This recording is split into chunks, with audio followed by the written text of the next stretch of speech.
Isang mapagpalang araw po sa ating lahat. Ako si Emmanuel O. Alejandre. Ito ang aking daily devotion ngayong October 20. And for today, ating pag-uusapan kung bakit kailangan mo rin magpahinga. And this talks about the 24-hour day view. And this is a view that teaches that God created everything within 6 literal consecutive days. Ibig sabihin, sunod-sunod. Walang pahinga. But then, on the 7th day, God rested. And He blessed the Sabbath. So, ibig sabihin po nito, na yes, God made all things. At meron siyang authority to do so. And yung kanyang salita ay totoo. At sinasabi niya na kinakailangan din nating magpahinga. Now, doing the things that glorify God and that go along with His will needs time and effort. Pero hindi sa lahat ng pagkakataon you can bring your full time and effort. You must rest. I'm not sure, no? Pero I have never met a person that does not rest. Each and every one of us rests. Now, hindi ibig sabihin ng rest ay tulog. Kasi lahat ng tao natutulog, pero hindi lahat ng tao nagpapahinga. Ang ibig sabihin ng pahinga is you actively do the things that rejuvenate your energy.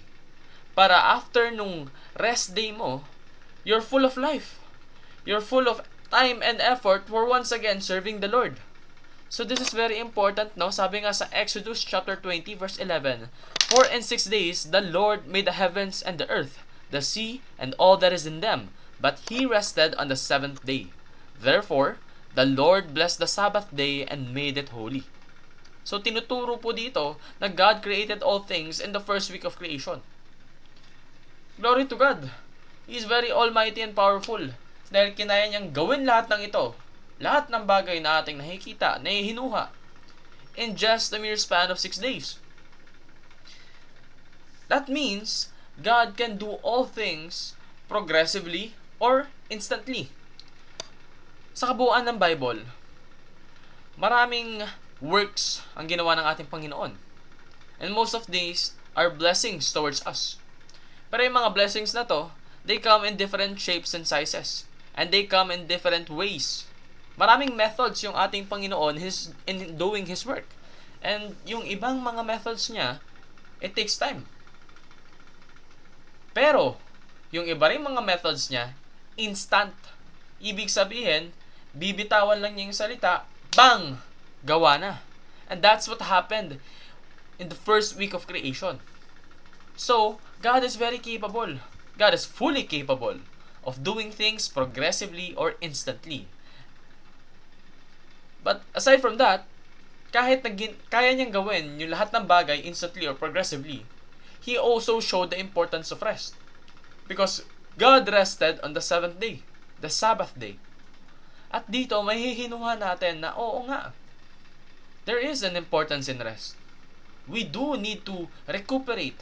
We do need to allot time for us to fully bring our charge up, no? Kasi I look at this as a battery. Yung mga tao, merong battery. Na kapag ginagawa natin yung mga bagay na ating duties, responsibilities, that battery slowly depletes. Kaya, maglalaan tayo ng rest day para yung charge natin, yung battery natin, from being depleted, it will go back to being full once again. This is very important. So believe that God can do all things by His command. He has surely showed so many instances where He can do so. So believe that God can do all things. And have faith in God's power and sovereign decision. And in doing so, you must also have trust with God's wisdom. So dahil nga may tiwala ka sa kaalaman ng Panginoon, dahil alam mo at nananampalataya ka sa Kanyang kapangyarihan, you will know and you will trust that you need rest.